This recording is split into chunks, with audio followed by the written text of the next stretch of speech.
పరమహంస అహంకారం గురించి చాలా చమత్కారమైన ఉపమానం ఒకటి చెప్తుండేవారు. అహంకారాన్ని గెలవడం ఎలా అని అడిగాడు ఆయన.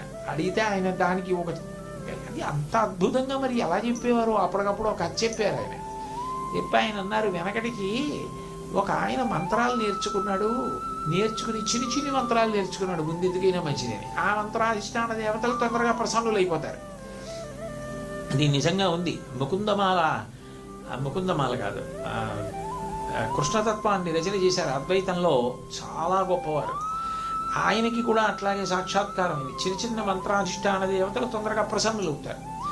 అట్లా ఆయన ఒక మంత్రాధిష్టాన దేవతని ప్రసన్నం చేసుకున్నాడు. ఆవిడ ప్రత్యక్షమైంది. ఆవిడంది, నాకు ఒక లక్షణం ఉంది, నాకు పని చెప్తూ ఉండాలి, పని చెప్పడం ఆపేస్తే నీ పీక తీసేస్తాను. ఏంటంటే నాకు ఇంకా ఆఖరి పని అదే, నువ్వు చెప్పలేదు కాబట్టి పీక తీసేస్తాను.